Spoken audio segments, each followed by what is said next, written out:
ಉಡುಪಿ ನಿರ್ಮಿತಿ ಕೇಂದ್ರದಿಂದ ಮುಖ್ಯಮಂತ್ರಿ ಪರಿಹಾರ ನಿಧಿಗೆ 1 ಕೋಟಿ ರೂಪಾಯಿ ದೇಣಿಗೆ ನೀಡಲಾಗಿದೆ ಎಂದು ಉಡುಪಿ ಜಿಲ್ಲಾಧಿಕಾರಿ ಜಿ ಜಗದೀಶ್ ಘೋಷಣೆ ಮಾಡಿದ್ದಾರೆ. 1 ಕೋಟಿ ರೂಪಾಯಿಗಳ ಡಿಡಿಯನ್ನು ಉಸ್ತುವಾರಿ ಸಚಿವರ ಮೂಲಕ ಸಿಎಂಗೆ ತಲುಪಿಸಲಾಗುವುದು. ಹೋಮ್ ಕ್ವಾರಂಟೈನ್ ಉಲ್ಲಂಘಿಸಿ ಸುತ್ತಾಡುವವರ ವಿರುದ್ಧ ಕಠಿಣ ಕ್ರಮ ಕೈಗೊಳ್ಳಲಾಗುವುದು. ಈ ತನಕ ಹೋಮ್ ಕ್ವಾರಂಟೈನ್ ಉಲ್ಲಂಘಿಸಿದ 8 ಜನರ ವಿರುದ್ಧ ಪ್ರಕರಣ ದಾಖಲಿಸಲಾಗಿದೆ. ಇತರರಿಗೆ ತೊಂದರೆ ಕೊಟ್ಟರೆ ಚಿಕಿತ್ಸೆಯ ಪೂರ್ತಿ ವೆಚ್ಚವನ್ನು ಅವರಿಂದಲೇ ಭರಿಸಲಾಗುವುದು ಎಂದು ಹೋಮ್ ಕ್ವಾರಂಟೈನ್ ನಲ್ಲಿರುವವರಿಗೆ ಉಡುಪಿ ಜಿಲ್ಲಾಧಿಕಾರಿ ಖಡಕ್ ಆಗಿರುವಂತಹ ವಾರ್ನಿಂಗ್ ಅನ್ನು ನೀಡಿದ್ದಾರೆ. ಅಲ್ಲದೆ ತೋಟಗಾರಿಕೆ ಬೆಳೆಗಳ ಮಾರಾಟಕ್ಕೆ ಯಾವುದೇ ತೊಂದರೆ ಆಗದಂತೆ ಕ್ರಮ ಕೈಗೊಳ್ಳಲಾಗುವುದು. ಅಗತ್ಯವಿದ್ದರೆ ತೋಟಗಾರಿಕಾ ಬೆಳೆಗಳನ್ನು ಸೂಕ್ತ ಬೆಲೆಗೆ ಮಾರಾಟ ಮಾಡುವ ವ್ಯವಸ್ಥೆ ಮಾಡಲಾಗುವುದು ಎಂದ ಅವರು, ಮೀನುಗಾರಿಕೆಗೆ ಯಾವುದೇ ನಿಷೇಧ ಹೇರಿಲ್ಲ. ದೆಹಲಿ ನಿಜಾಮುದ್ದೀನ್ ಸಮಾವೇಶದಲ್ಲಿ ಉಡುಪಿಯಿಂದ ಯಾರೂ ಕೂಡ ಪಾಲ್ಗೊಂಡಿಲ್ಲ. ಉಡುಪಿಯಿಂದ 16 ಮಂದಿ ಈ ಧಾರ್ಮಿಕ ಕಾರ್ಯಕ್ರಮದಲ್ಲಿ ಭಾಗವಹಿಸಿದ್ದು 9 ಮಂದಿಯನ್ನ ಹಾಸ್ಪಿಟಲ್ ಕ್ವಾರಂಟೈನ್ ಮಾಡಿದ್ದೇವೆ. ಉಳಿದವರ ಬಗ್ಗೆ ಕ್ರಮ ವಹಿಸಲಾಗುವುದು ಎಂದಿದ್ದಾರೆ.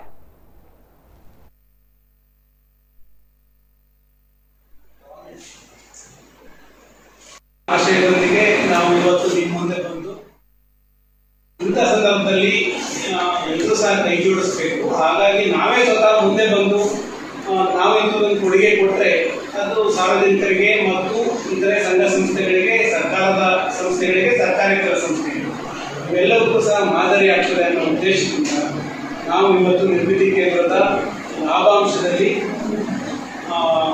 1 ಕೋಟಿ ರೂಪಾಯಿನ ಮುಖ್ಯಮಂತ್ರಿ ಪರಿಹಾರ ನಿಧಿಗೆ ಕೊಡ್ತಾ ಇದ್ದೀವಿ. ಈಗಾಗಲೇ ಇಡೀ ರೆಡಿ ಇದೆ. ಹಿಂದೆ ನೋಡಲ್ ಆಫೀಸರ್ಗೆ ಅವರಿಗೆ ಆರ್ಡರ್ ಕಮ್ಯುನಿಕೇಟ್ ಆಗೋದು ಸ್ವಲ್ಪ ಲೇಟ್ ಆಗಿರೋದಕ್ಕೆ ಊಟ ಮತ್ತು ಬೆಳಗ್ಗೆ ತಿಂಡಿ ಸ್ವಲ್ಪ ತಡ ಆಗಿ ಕೊಟ್ಟಿಲ್ಲ ಅಂದಲ್ಲ, ಸ್ವಲ್ಪ ತಡವಾಗಿ ಕೊಟ್ಟಿದ್ದಾರೆ. ಇವತ್ತು ನಾವು ಡಿ ಫಿಶರೀಸ್ ಗಣೇಶ್ ಅವ್ರನ್ನ ಅಲ್ಲಿ ನೋಡಲ್ ಆಫೀಸರ್ ಅಂತ ಹಾಕಿದ್ದೇವೆ. ಅವರಿಗೆ ಬಹಳ ಸ್ಪಷ್ಟ ಸೂಚನೆಯನ್ನು ಕೊಟ್ಟಿದ್ದೇವೆ. ಒಳ್ಳೆಯ ಆಹಾರ ಕೊಡಬೇಕು, ಟೈಮ್ ಸರಿಯಾಗಿ ಕೊಡಬೇಕು ಮತ್ತು ಸ್ವಲ್ಪ ಹಣ್ಣು ಹಂಪಲನ್ನು ಕೊಡಬೇಕು. ಯಾಕೆಂದ್ರೆ ಇಮ್ಯುನಿಟಿ ಪವರ್ ಇದ್ದಂಗೆ ಏನೋ ಫುಡ್ ಚೆನ್ನಾಗಿರೋದನ್ನು ಕೊಟ್ಟು ಮತ್ತೆ ಕಾಯಿಲೆಗೆ ಅವ್ರನ್ನ ತಗೊಳ್ಳುವಂಥದ್ದು ಆಗಬಾರ್ದು. ಅವ್ರನ್ನ ಚೆನ್ನಾಗಿ ಕೇರ್ಫುಲ್ ಆಗಿ ನೋಡ್ಕೋಬೇಕು. ಅದಕ್ಕೇನು ಹಣ ವೆಚ್ಚ ಆಗುತ್ತೆ ಅದಕ್ಕೆ ಸರ್ಕಾರ ಭರಿಸುತ್ತೆ ಅಂತ ಈಗಾಗಲೇ ಸೂಚನೆ ಕೊಟ್ಟಿದ್ದೀವಿ. ಗಣೇಶ್ ಅವರು ಅದರ ನೇತೃತ್ವವನ್ನು ವಹಿಸಿದ್ದಾರೆ. ಹಾಗಾಗಿ ಅಲ್ಲಿ ಮಾಡಲಿಕ್ಕಿಲ್ಲ, ಯಾಕಂದ್ರೆ ಸ್ವಲ್ಪ ಅಡಿಗೆಯವರು ಇಲ್ಲದೆ ಇರೋದ್ರಿಂದ ನಾವು SDM ಅಲ್ಲಿ ಅಲ್ಲಿರುವಂಥವ್ರಿಗೆ ಮತ್ತು ಇಲ್ಲಿರುವಂಥವ್ರ ಒಟ್ಟಿಗೆ ಅಡಿಗೆ ಮಾಡಿ ಅಲ್ಲಿಂದ ಸಪ್ಲೈ ಮಾಡ್ತೀವಿ. ಇದು ಸ್ವಲ್ಪ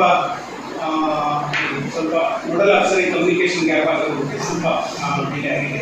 ಇಂಥ ಸಂದರ್ಭದವರೆಗೆ ನಮ್ಮ ಹತ್ರ 82 ಜನ ಮಾತ್ರ ಹೋಮ್ ಕ್ವಾರಂಟೈನ್ ಇದ್ದಾರೆ. ಉಳಿದಂಥವ್ರು ಎಲ್ಲರೂ ಸಹ ಒಂದು 14 ದಿನ ಮುಗಿಸಿದ್ದಾರೆ. ಇನ್ನು ಇವತ್ತು 14 ಜನ ಮುಗಿಯುತ್ತೆ, ನಾಳೆ ಒಂದು 21 ಜನ, ಹೀಗೆ ಇನ್ನು 4 ದಿನದಲ್ಲಿ ಎಲ್ಲ ನಮ್ಮದು 14 ಡೇಸ್ ಕಂಪ್ಲೀಟ್ ಮಾಡೋದು ಎಲ್ಲ ಮುಗಿದೋಗುತ್ತೆ.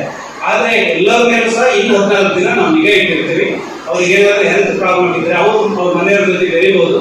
ಆದರೆ ಹೆಲ್ತ್ ಇಶ್ಯೂ ಇದ್ರೆ, ಏನಾದರೂ ಸಿಂಟಮ್ಸ್ ಇದ್ರೆ ಅವ್ರನ್ನ ತಕ್ಷಣ ಆಸ್ಪತ್ರೆಗೆ ತಗೊಂಡು ಟ್ರೀಟ್ ಮಾಡೋದು. ಅದರಲ್ಲಿ 9 ಜನರನ್ನ ನಾವು ಈಗ ಹಾಸ್ಪಿಟಲ್ ಕ್ವಾರಂಟೈನ್ ಮಾಡಿದ್ವಿ.